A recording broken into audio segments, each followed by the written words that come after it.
One of the more curious developments to come out of the retro gaming tech scene in recent years has to do with the GBS-8200, a low-price, bare-board upscaler that we featured in our FrameMeister Alternatives episode several years back. While its target market was for arcade operators who had switched to using LCD monitors, it also became a popular, low-budget option for upscaling at home, despite sharing many of the same flaws as other upscalers, such as the unnecessary deinterlacing of 240p. However, an open-source project by Rama called GBS-Control offers custom firmware that can be used alongside certain hardware modifications to turn it into something worth much more than the initial $20 asking price. One of the more exciting features to me is the GBS-Control's ability to downscale 480i and 480p sources to 15 kHz 240p. You know, the same resolution used by most games before the Dreamcast. In theory, this could be really fun for playing certain games from later consoles on a CRT. But how well does it really work? Is it even viable for actually enjoying any of these games? Let's try out the 240p downscale in a bunch of different scenarios and see what we get.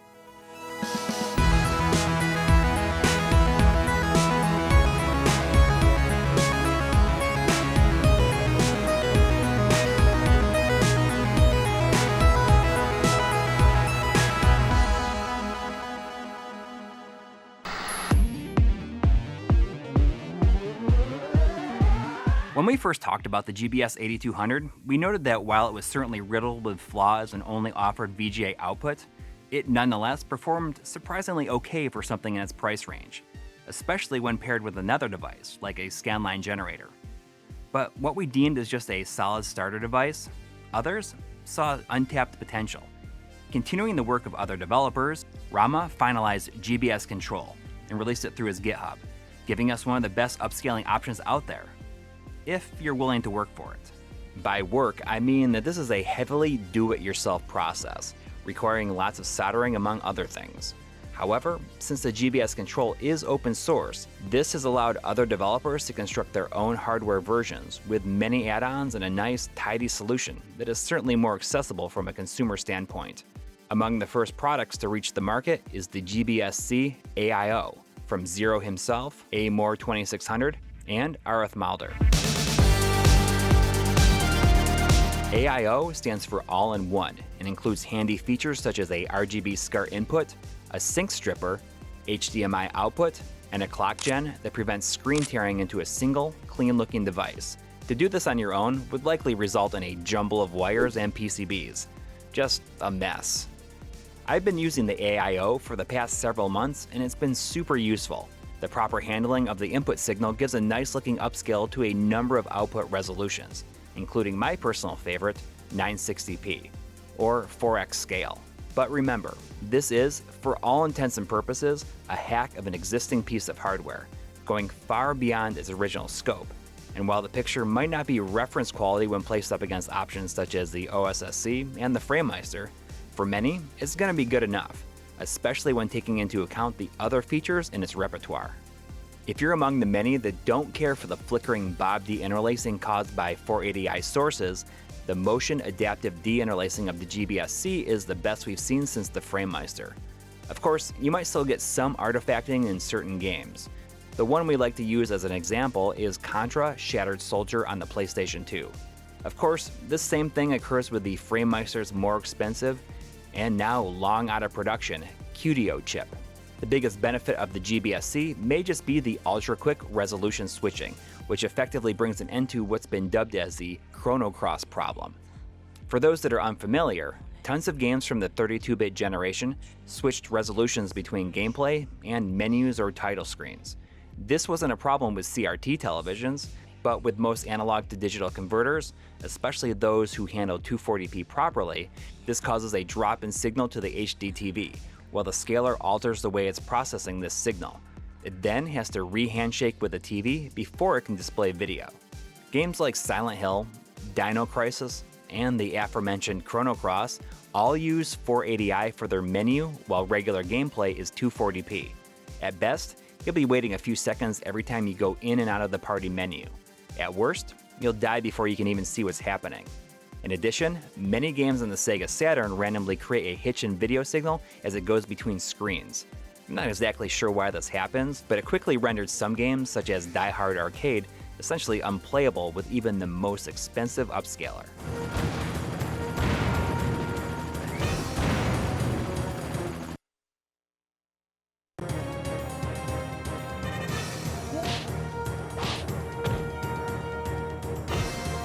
These features alone might be enough for you to jump into the GBS-C's pool with both feet. For me, one of the less publicized features had me the most curious, and it's the entire point of this episode: downscaling games to 240p. Now, I'm sure we've all thought about it at some point, especially during an era when a new pixel art throwback game arrives almost daily. It would be awesome to play this on a CRT in 240p. Devices like the Extron Emosha have been able to achieve this, but over recent years it's become more and more prohibitively expensive. With the GBS-C, it's now possible with any system capable of outputting 480p at a much friendlier price. Not only that, but the GBS-C is also able to downscale 480i to 240p, a feature that virtually no other solution offers. Systems that already have analog outputs, such as the original Xbox, Wii, PlayStation 2, and PlayStation 3 are super simple to take advantage of.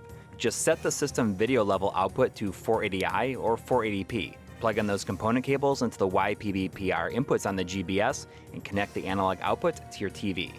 HDMI-only consoles, such as the PlayStation 4 and Nintendo Switch, require an additional piece of hardware, a digital to analog transcoder. I was lucky enough to have this HDMI to component transcoder laying around, and it seems to work exactly as well as I'd hoped, only adding lag that amounts to microseconds, a small price to put me on the path to low-resolution nirvana. For this video, I'm opting to keep everything component, although it's possible to use RGB out as well. You'll just need some sort of sync combiner since sending RGB out is RGB HV. I'm guessing that component video is a much more straightforward solution for most people. Once everything is hooked up, you'll need to access the GBS-C's menu system via your web browser and switch the output to 15 kHz downscale. This should be pretty straightforward, but you might need to experiment with some different settings. So, what kind of toll does the actual downscale take on gameplay? This is a fun experiment, but if you can barely even play the game, this is all for naught. Well, our good friend Bob from RetroRGB has put the GBS-C and a number of other similar devices through some rigorous testing, and the results might just surprise you.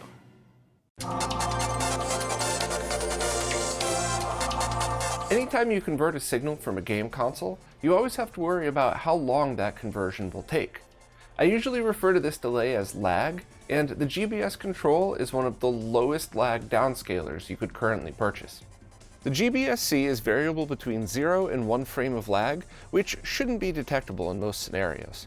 The measurement will actually read a bit differently if you have the clock gen installed, and you might get a slightly different reading each time due to the way the clock gen works. The important point is it's never over a frame, and any variance under that isn't too bad at all.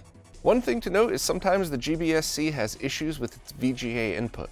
Using a sync combiner could solve this, but it's probably better to just use the component video input. Luckily, the GBS-C is really versatile and can output VGA or component video regardless of the input signal, all with no extra lag added. This is great for downscaling to consumer-grade TVs with component video inputs, or just for changing signals, knowing the only lag you're going to get is whatever the upscaling or downscaling will add. Oh, and in case you're wondering if my lag test setup is affecting this at all, please check out another video I did that describes how I test my scalers and proves my setup is zero lag. Anything you see in this video is only added by the downscaler. While I love the GBS-Control, there are some other devices that people in the retro gaming scene have been using to downscale video for quite a while now. Some of these devices were designed for sharpening up text in boardrooms, and others were actually specific to gaming. Some of these devices delete the unnecessary vertical lines, while others blend them together, and some of these do the same for the horizontal lines as well.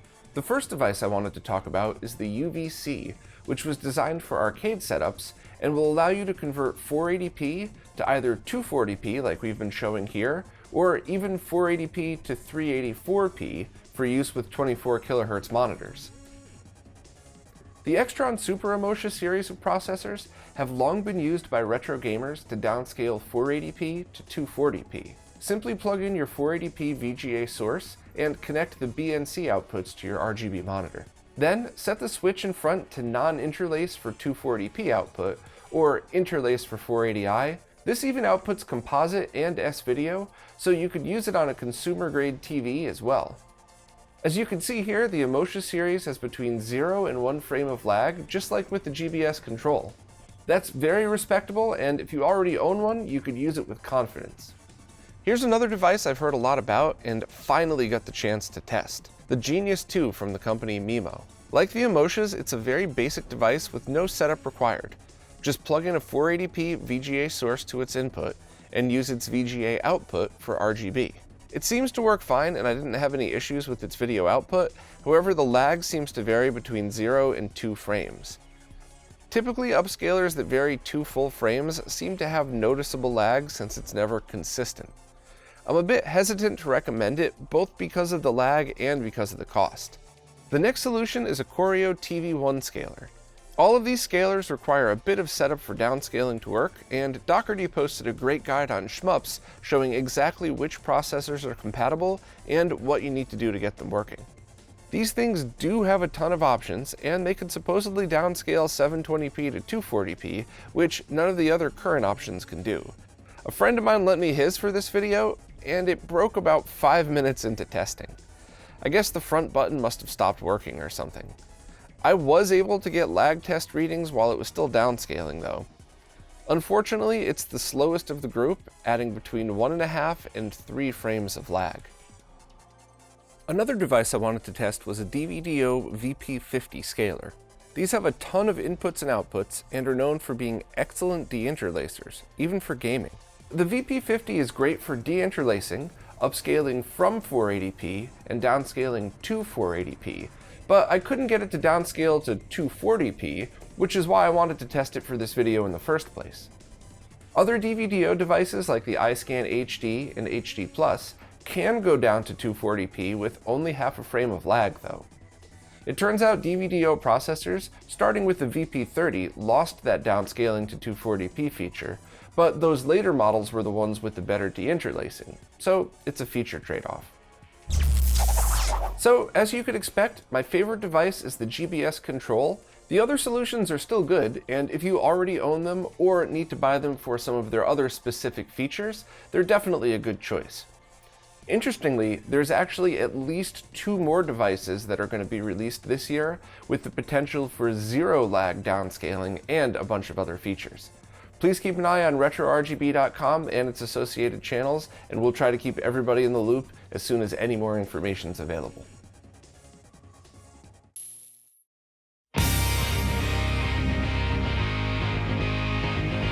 So here's what we're going to do. It's not going to be scientific or anything like that. We're just going to test out a bunch of different games across a ton of different platforms. And, well, we're just going to see how they work. Could it possibly be as good as I imagined? Or is playing HD console games in 240p just chasing a false dream? Since I'll be playing on a CRT, almost all gameplay will be shot off screen. Yeah, I understand that all modern games artwork is designed around being displayed in a 16:9 widescreen. But I'm going to be a bit blasphemous here and try to play these games in 4:3 when possible. Maybe that makes me seem like the dark mirror opposite of those who play 4:3 games stretched to 16:9, but really, this is mainly just an exercise to satisfy my curiosity. And you know, since CRT geometry can be all over the place anyway, and usually display games with a non-square pixel aspect, maybe looking at them on an analog display will feel just right. Something that initially surprised me is that not all HDMI-capable consoles support 480p output. Sure, it makes sense that none of the 4K-capable systems would, but not even the Xbox One VCR has a true 480p mode. It can be forced into 480p by booting into safe mode, but it's still not correct. At least the Nintendo Switch and the original non-Pro PlayStation 4 do support it. But I guess the hardware developers never imagined that dozens of us would want to check out these games at the same resolution as our Sega Genesis. At first, it's a bit surreal to see something like the PlayStation 4 menu in 240p, right? It doesn't look half bad, but this is a good place to point out what'll likely be the biggest issue we'll run into with HD games: the text. Sometimes it's just so small you gotta put your nose right up against the screen, or the font simply does not translate kindly to a lower resolution. So get ready, this is sure to be a constant challenge. The other issue I've run into, and I'm not sure this has much to do with my setup or is some other quirk, is an occasional flip or blip on the screen. The switch in particular would get all garbled, but I was able to fix this by turning off the sync watcher in the development options of the GBS. It seems to vary in consistency from game to game and system to system, but it's important to remember that the gbs-c firmware is still technically in beta and is by no means perfect. The best I can do is make note of it, and hopefully it'll be worked out in the future. I had a hunch that modern 3D games might not translate all that well to 240p, so I went for Marvel's Spider-Man to see if my suspicions were correct. There's something surreal about seeing a game like this on a CRT, and I have to say, I think it looks pretty awesome. Sure, a lot of the text is illegible, and the menu interface is tough to navigate, but simply swinging through New York like this feels awesome, and it kinda gives me the impression of watching a VHS tape or something. Still, this probably wasn't the best game to start with.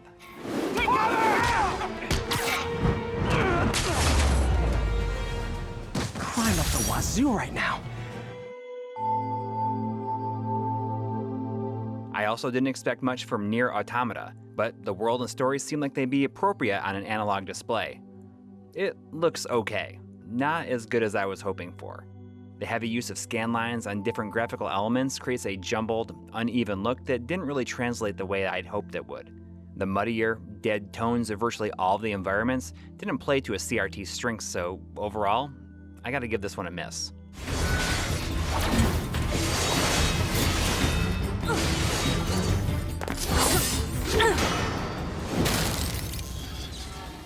Enemies destroyed.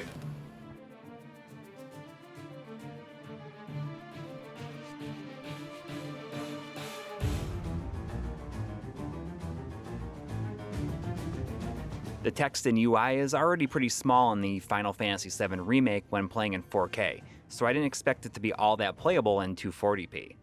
But I was really anxious to see just how those gorgeous character models would translate to the soft glow of a CRT's phosphors. And I can't say that I was let down at all. There's a lot of different colored particles flying everywhere during battles, which look pretty nice too. This game in particular gave me lots of those on-screen blips, and I'm not quite sure why. I thought maybe it had something to do with the game's brightness, but that didn't always make sense. One thing that I appreciated was the occasional low-res texture and skybox were totally fixed in 240p, which makes sense, I guess, but this particularly egregious example looks straight up like something on a PS1, which I guess is fitting, I suppose.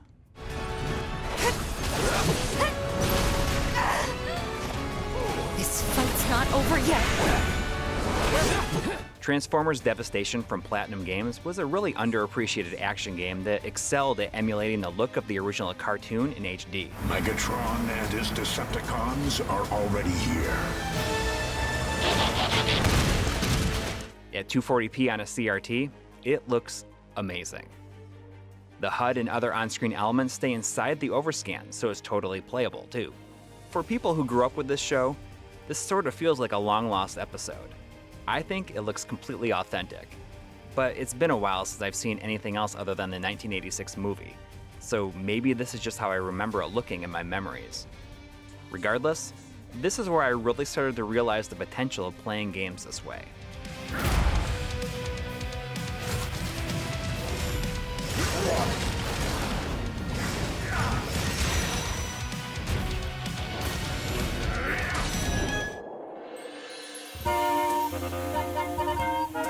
I used the Legend of Zelda Link's Awakening remake to test the downscaling capabilities of the GBS-C when I was first figuring out how it works, and I think it has a rather unique look to it when viewed through this lens. Nintendo HD games always have a pleasant lighting effect, and it translates well to the lower resolution. But if you're hoping that playing this game at 480p might help with the stuttering that happens when you leave a house, I hate to break it to you, but it doesn't.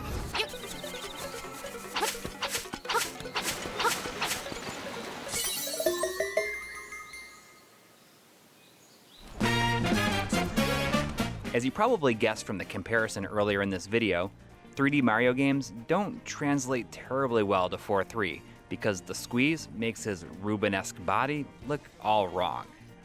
Leaving that detail out, Mario Odyssey doesn't look all that awful, and I think that fans will at least get some enjoyment out of running around the Mario 64 castle area at 240p.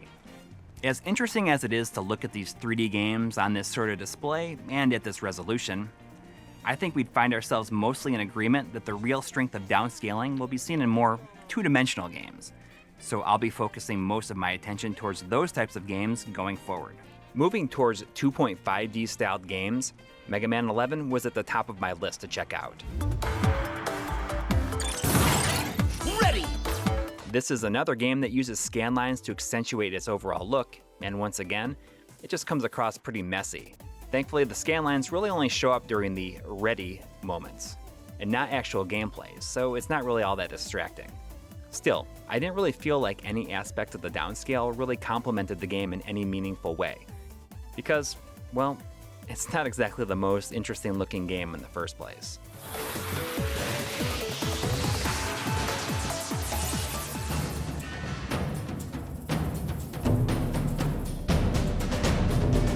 The lush 2D art of Dragon's Crown Pro translate to a CRT beautifully. Not to say that it's not already gorgeous in 4K, but it's almost as if this was the way it was meant to be viewed. The shading detail on the art blends in a way that only a CRT can do, accentuating the details and the curves.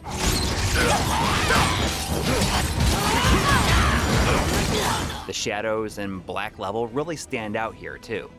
The way that the HUD positions itself in the 4:3 aspect ratio makes us feel like a true and proper arcade game. Although 4 players crowded onto a smaller screen like this might be a little bit too much.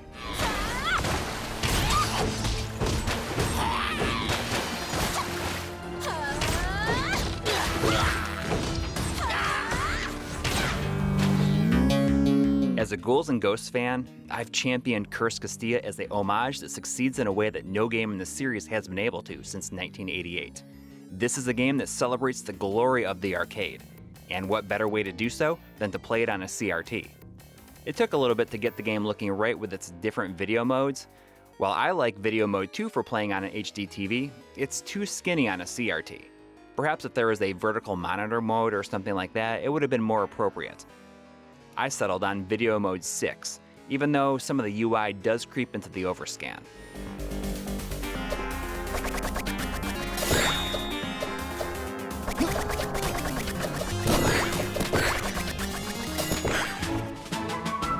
Capcom's 2021 revival, Ghosts and Goblins Resurrection, has a really unique paper cutout style that I think looks fantastic in HD. However, how this style translates to 240p reveals a flaw that'll certainly creep up in certain games throughout this video. You see, high-definition artwork usually has some very intricate detail, so when this is put into a lower resolution, it looks a bit messy. And sadly, this is very much the case with G&G Resurrection.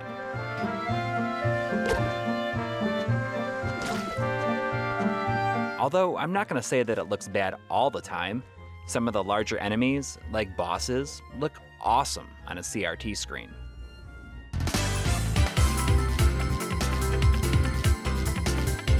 Okay, Sonic Mania, this is a big one. I'm sure for a lot of people, it's likely the reason that downscaling HD games even crossed their minds in the first place. After all, Mania Style gave us an idea of what a traditional Sonic game would have looked like had it been on the Saturn hardware. Just look at this. It's exactly the way I'd imagined. You can really tell when pixel art graphics have been designed in such an authentic way that they fit perfectly within the constraints of the style that they're trying to emulate. Although Sonic games do tend to use a lot of circles as part of their design and motif, from loops to spin dashes to level intro graphics, the squeezed image can be pretty obvious here. Although I didn't feel that it was particularly distracting or anything.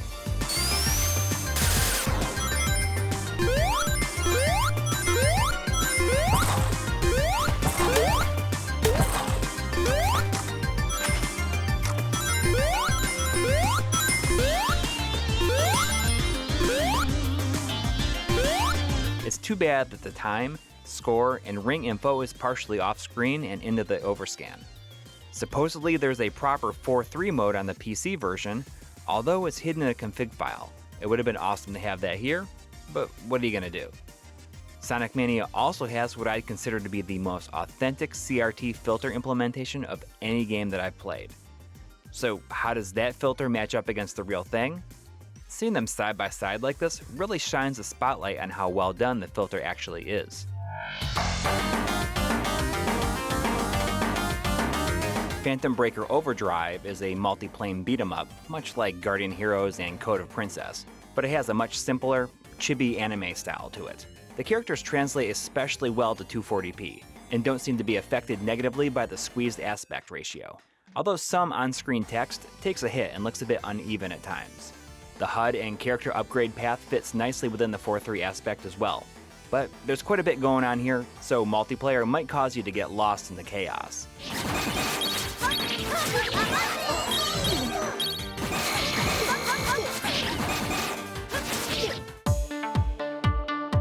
The Monster World-esque Rabby Ribby has a simple, yet appealing style that seems natural for downscaling. The anime portraits look excellent, as does the typical gameplay segments, but the constant zooming in and out during boss fights doesn't quite work as well. Text is also a bit too small to be comfortably readable, while the life bar and other vital stats are deep within the overscan.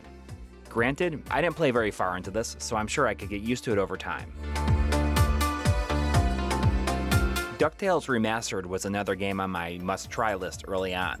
I have the Wii U version here, which opens up some new options compared to the systems I've tried so far. First off, it has an option for analog video output, so I can bypass the HDMI to component transcoder. Secondly, it has an option to select a 4:3 aspect ratio when setting the system to 480p in its video settings.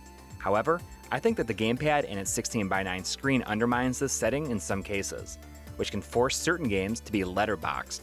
DuckTales Remastered suffers from this, and while it gives you a full view of the playfield, it tends to look a bit gross when downscaled. Setting the system back to 16:9 squeezes the image, but looks better overall to me. Another way-forward game, Shantae and the Pirate's Curse, suffers from this as well, most likely because you can switch between playing on the TV and the gamepad instantly from within the pause menu. I can't decide if it looks better or worse than DuckTales. The smaller sprites look a bit disheveled, but not terrible. The shimmering on some of the animated background elements look much, much worse, like you see here with this boat.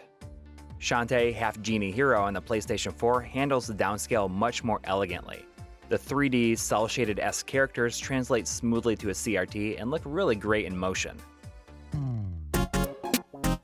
I found myself hoping against all odds that NES Remix would be 4:3, since all games contained within it are. But alas, no luck. Still, playing this for the first time in years has me scratching my head as why this hasn't been ported to the Switch, and why the heck doesn't SNES Remix exist?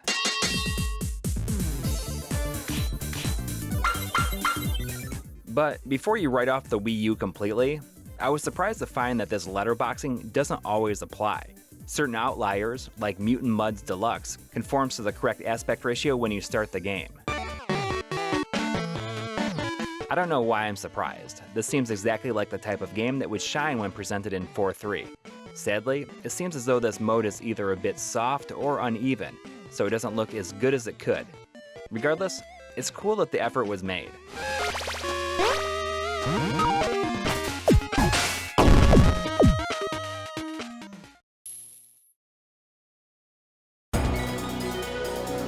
While Sonic Mania was likely the first time that many pined for the ability to play retro-inspired HD games on a CRT, for me, it was Freedom Planet.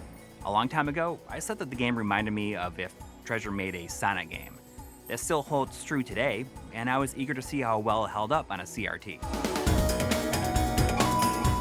Booting up the PS4 version, I could tell right away that my excitement was well placed, and it looks real good. The HUD, which consists of your health, boost meter, and level time, is just slightly into the overscan and doesn't really have any adverse effects. The font used for cutscenes is large and looks great playing this way. We can safely put this one in the plus category, right? Wait a second.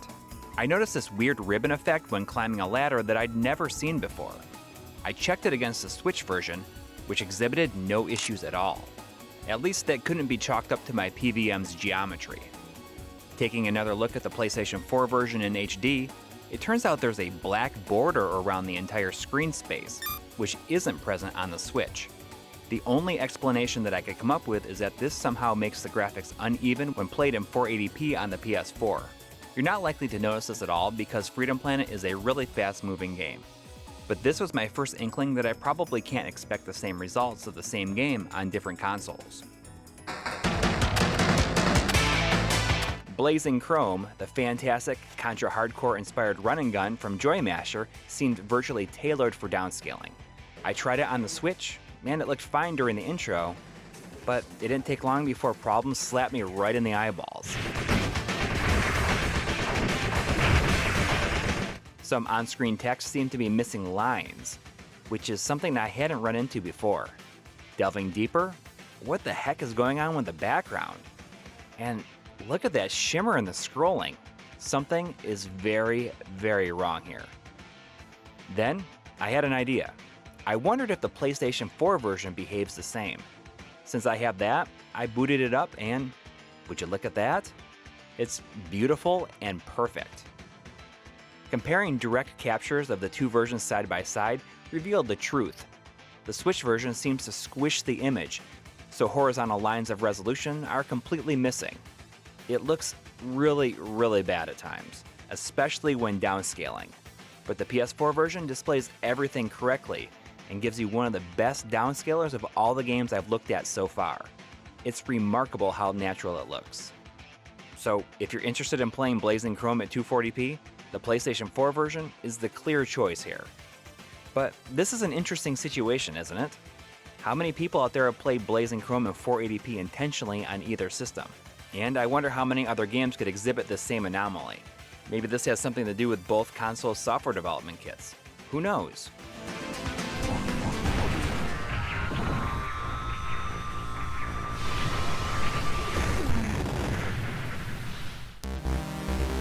What about Joy Masher's other games on the Switch, Oniken and Odalis? Well, they're not perfect, but there's some interesting results. Oniken plays tribute to the NES Ninja Gaiden trilogy, and it was designed for a 4:3 display, but it stretches the game to 16:9 by default, and applies a heavy CRT filter. Head to the options and turn off the filter, but leave the screen size set to full screen. For once, the automatic 4:3 squeeze of the CRT plays to our advantage, giving us an essentially perfect downscale. Outside of some cutscene text going off screen, it looks just like a real NES game would. Odalis makes a much more thorough use of the 16:9 aspect ratio by pillar boxing the main action screen with inventory readouts and health information, which is essentially useless when put on a CRT. If that's unimportant to you, the main game looks decent enough, except what's with the large blurry band that takes up about 30% of the screen? I haven't seen anything like this before, and it's an unfortunate blemish. Battle Princess Madeline, another Ghouls and Ghosts-like, is presented as 4:3 within a 16:9 mortise, even at 480p, which unfortunately makes things too skinny on a CRT. But once you get to the actual gameplay, I don't think it looks all that bad. The sprites don't look squeezed to my eyes, and all your vitals are within perfect view. I think this is definitely playable.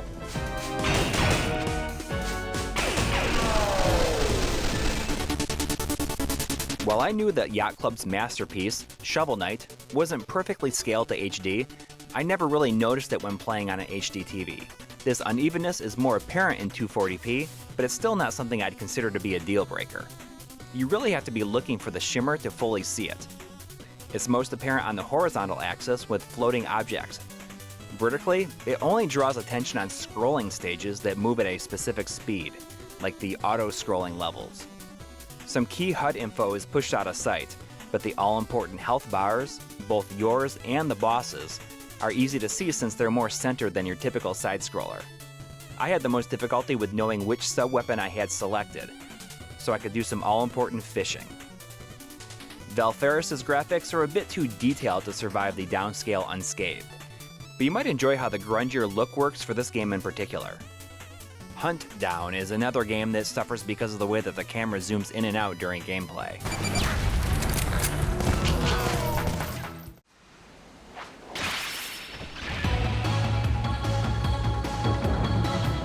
The bright neon glow of Sayonara Wild Hearts made the jump a lot better than I was expecting, and looks phenomenal with that warm CRT glow. If you just put that old music video artist and album info in the lower left-hand corner, you could probably convince me that this was a long-lost music video. Although I suppose it's probably a bit too flashy to be made in the 90s.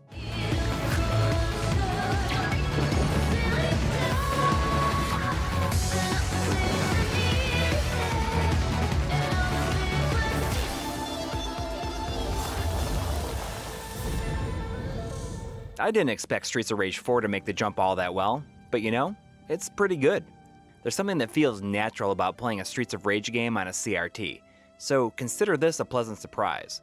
Scanlines help to soften up the art style of the characters in a way that fit better with my tastes, but you know, your mileage may vary. Once again, we run into that issue of the thin lines of detail being lost in the diminished resolution, so you end up having what looks like shimmering on vertically scrolling backgrounds. And since this is a brawler where you can move in and out of the background, or simply up and down from our perspective, I found this to be most obvious on the floor tiles during gameplay. But you'll also notice it during the level select map screen and during the intro. Even with that minor blemish, it's amazing how much better Streets of Rage makes the jump compared to River City Girls, which surprisingly looks like a real barf fest at 240p.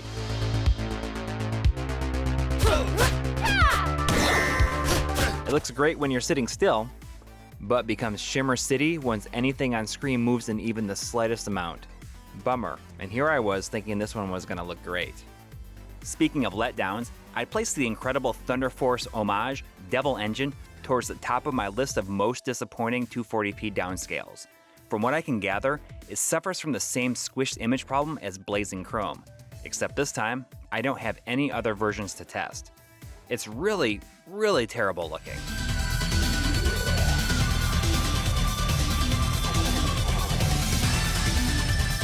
Text is unreadable, if not completely unidentifiable in any way. There's scrolling shimmer galore, and its heavy use of dithering, which is something that I love so much about it, completely falls apart because of the missing lines in the sandwiched 480p image. This is a major disappointment.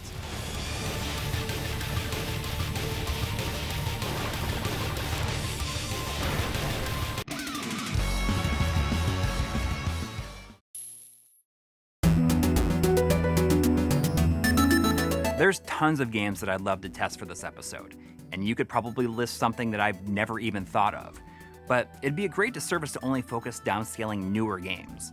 Just because the Wii U situation didn't work out that well, doesn't mean there won't be something on older consoles that might look incredible. Like the Wii U, both the Xbox 360 and PlayStation 3 have analog outputs, allowing us to bypass our HDMI transcoder. I'm not sure why the 360's menu seems to be so far off center, with a portion of the left side of the screen being cut off no matter which aspect ratio you choose. The PlayStation 3's menu appears to be totally fine. I'm just not having that much luck with Xbox downscaling, am I? At least you can move the image to the right using the GBS-C's picture control settings. Both have options for 16:9 and 4:3 screen layouts, so I had some hope early on that these being the first two fully HD consoles to the market, that Sony and Microsoft could have mandated that every game had to support both screen modes. But alas, it seems to vary from game to game based on how they're designed. The games that do conform to the 4:3 aspect ratio are the ones you'd probably expect, emulated arcade classics being the most obvious.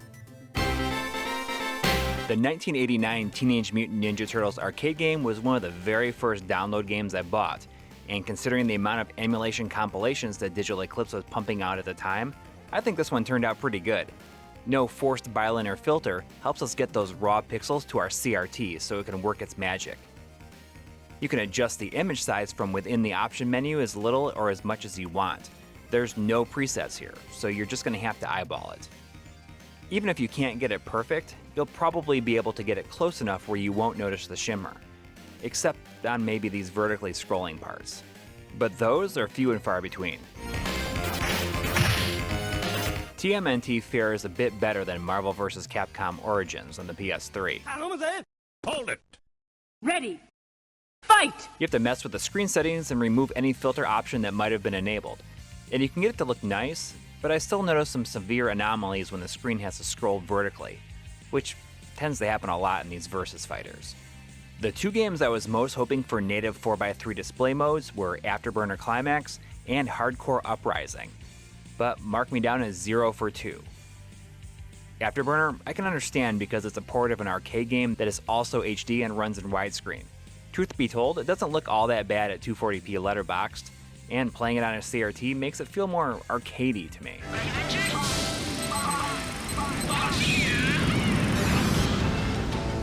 But Hardcore Uprising, whether letterboxed or squeezed, the gorgeous artwork is absolutely butchered no matter what I tried.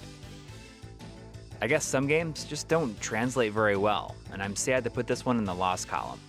I suppose if you want to look for a silver lining, you could say that no matter how bad a game looks downscaled, chances are it looks better than the PlayStation 3 version of Mighty No. 9 in 240p.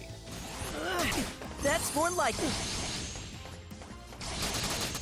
Although I said I was mainly going to avoid most 3D perspective games, there was a nagging feeling in the back of my mind that I should try Far Cry 3's expansion, Blood Dragon. It just seemed like the right thing to do, you know what I mean? And let me tell you, there's a sort of analog video style filter applied to the game that, when downscaled, gives it a sort of roughness that makes it look like a mid to late 90s FPS. It's something that I never knew I wanted, and I am totally into it.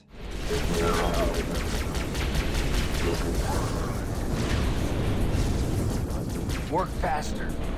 But if you want something more historically accurate, the Xbox 360 port of Doom downscales essentially perfect, outside of having to readjust the image centering. I did get a little bit nervous at first because the menu was letterboxed, but once you go into the window size settings, you'll see that its 4:3 aspect ratio is indeed preserved accurately.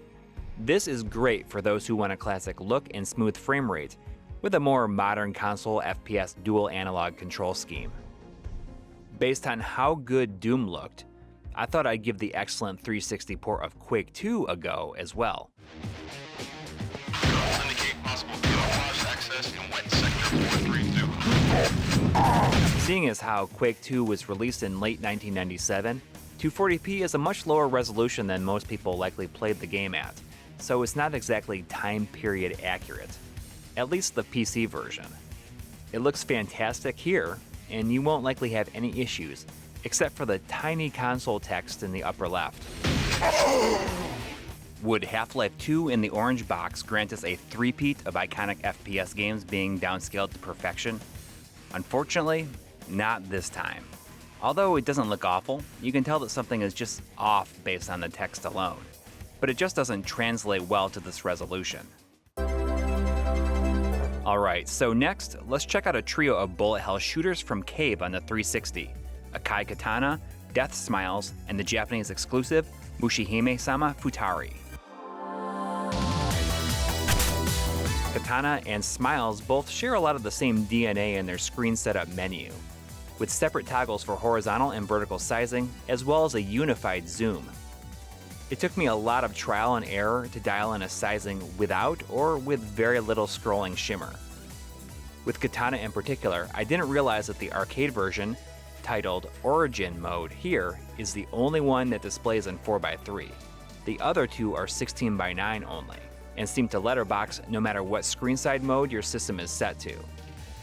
Once I got that in, I could dial it in pretty perfectly by setting the zoom to 150% and leaving the other two at 100. With Death Smiles, I couldn't get it perfect no matter what I tried. I was able to minimize the shimmer to just one or two uneven lines though, so I'll just live with it. For the heck of it, I tried to see how small I could make the image in these games. Check it out. Is this the best way to play a shooter?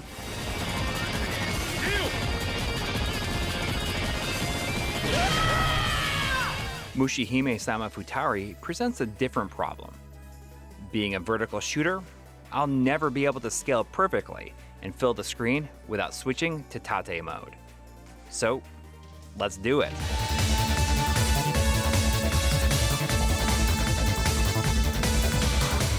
I'm not even sure if it's possible to get it to look flawless, But once I got the settings dialed in, via trial and error once again, of course, this looks pretty darn good if you ask me. Now kick back and play the game it was meant to be played, with vertical scan lines.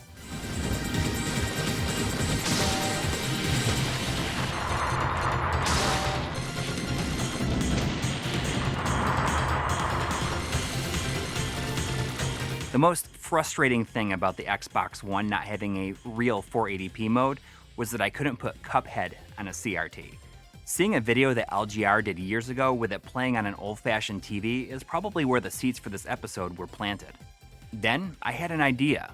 What if I could do it using a PC? After all, I could easily set mine to 480p output, so it should work, right? This just goes to show you that you shouldn't give up too easily. Well, Cuphead and his pal Bugman, they like to roll the dice. Cuphead's simulated soft image makes the jump to an analog display perfectly. The colors pop, and I just love how it looks. This makes me think of watching Popeye or the Flintstones when I stayed home sick from school back when I was a little kid. Now go!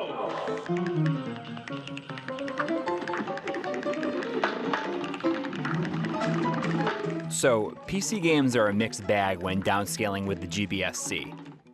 Some you can change the display resolution from within the game and the output will change.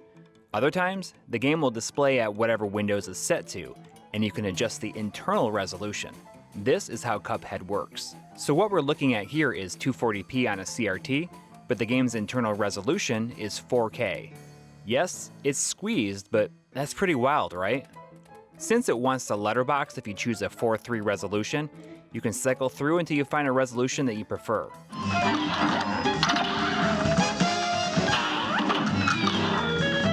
I suppose since I set up the PC to do this, I should check out some other games to see how they perform.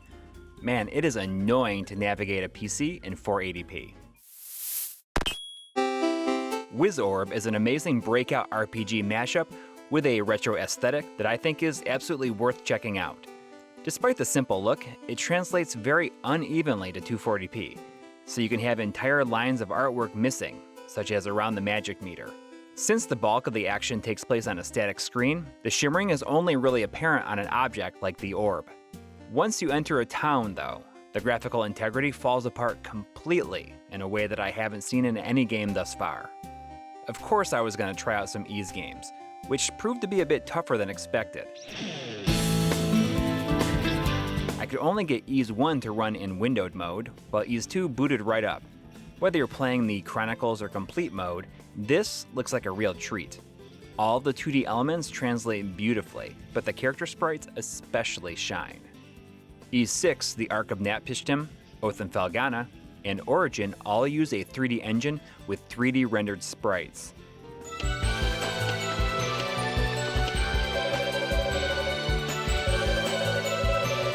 These games were clearly developed with a higher resolution in mind, and while it doesn't look awful, it's not great either. The full-screen character portraits are jaggy, the font doesn't look great, and the vitals like your health meter is too far into the overscan to be useful. Make no mistake though, it's certainly playable, but I think it's better served at the resolution it was designed for. Imagine that. Sorry. I don't mean to dump all my apprehensions on you. When he gets back, I guess I'll just have to give it to him straight. I'd have loved to try the fully 3D games, but I couldn't get Ease 7 to run. Even when it was set to 480p, it would still render the game at 4K.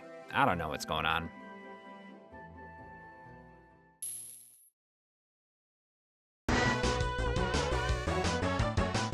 I'm willing to bet that at least some of you watching have spent this entire episode wondering, how well does this downscale work on classic games that have been re-released on newer platforms?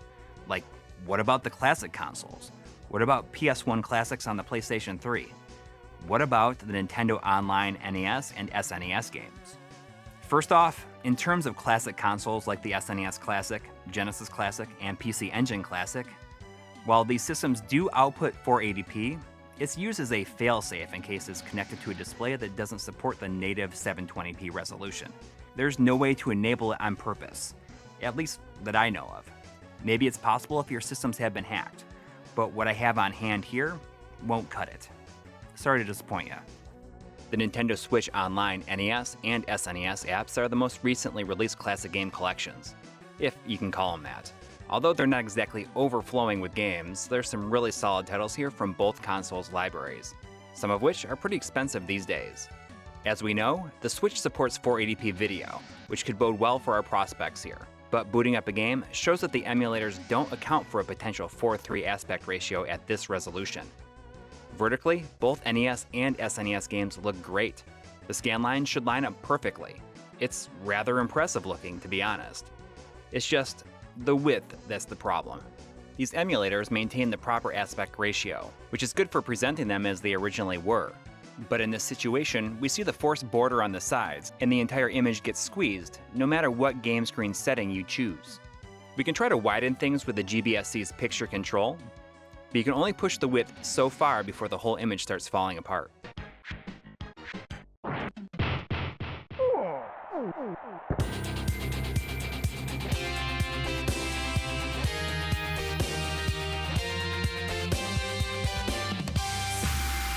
The various M2 developed retro releases on the Switch, like the Sega Ages games and the Konami collections, suffer as well. In most of these games, it doesn't matter which screen sizing option you choose. You're going to have some amount of shimmering on one or both axes. Of course, some will be more obvious than others, but considering that at least Pixel Perfect and Dot by Dot modes have no shimmering at 720p or 1080p, it seems like what's happening here is that the Switch is downscaling the entire game to 480p, instead of the game doing an appropriate integer-based upscale of the emulated game's original resolution. It's pretty disappointing, and I can't really recommend playing any of these games like this. I can't help but wonder if it's the same on the PlayStation 4, but I don't have any of those versions, and the Sega Ages releases are Switch exclusive anyways.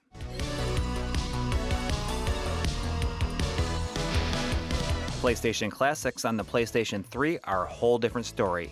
The emulator used for these games is truly excellent and conforms seamlessly to the platform they're being played on, right down to displaying at a native 240p if used on a PSP connected to a CRT with component cables. Setting the PS3 system to 480p, the aspect ratio to 4:3, and running it through the GBS-C gives us immaculate results.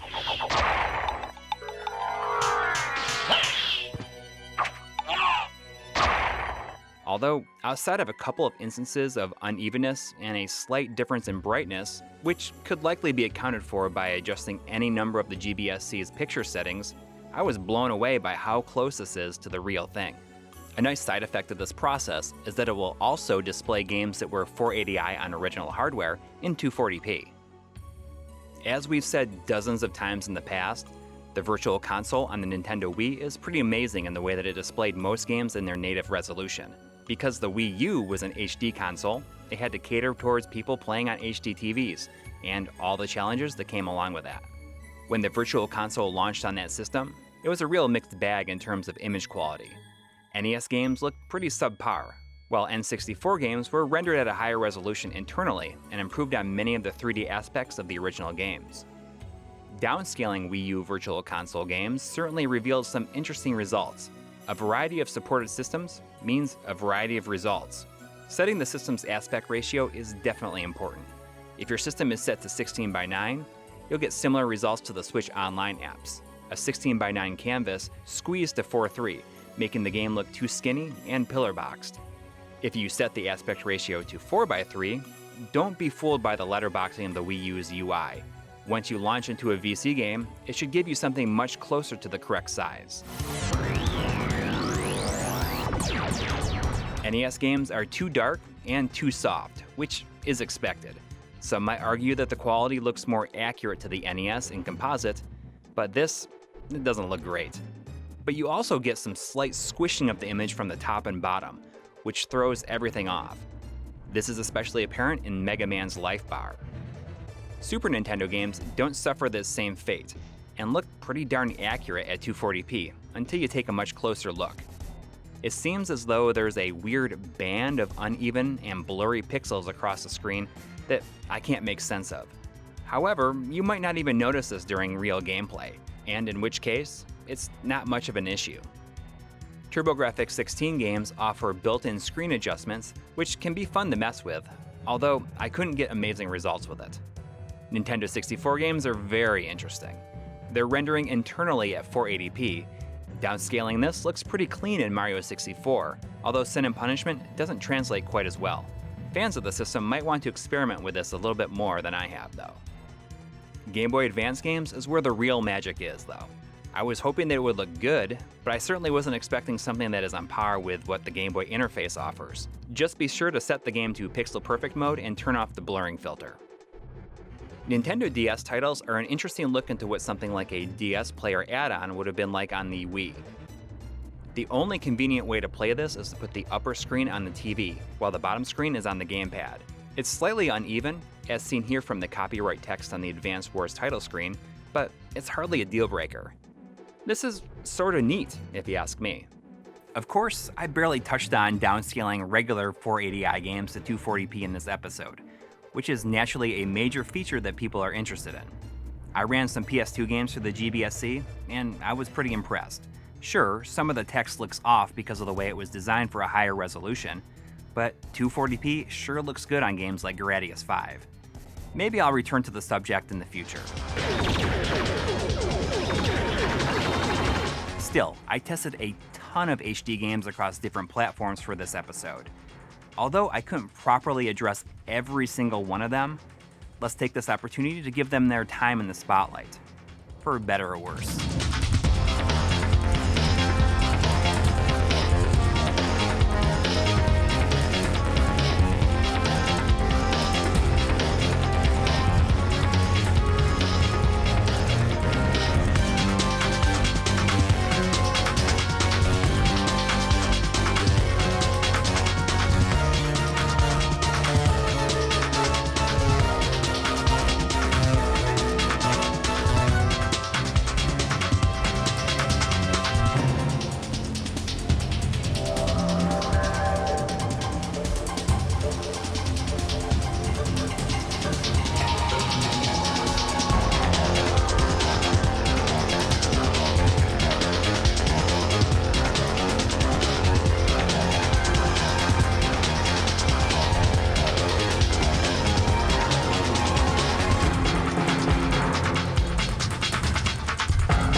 With all the advancements made to display technology over the years, it's crazy just how well some of these games hold up when they make the jump to supposedly inferior technology. Of course, it's not always the case, but there's a beauty to seeing this level of graphical detail presented in a way that it was never intended to be. We have to jump through a lot of hoops to get downscaling results that are reasonably good. When you consider how much effort it takes, I doubt there's many that will sacrifice the comfy couch to play any of these games like this. And I'm right there with you.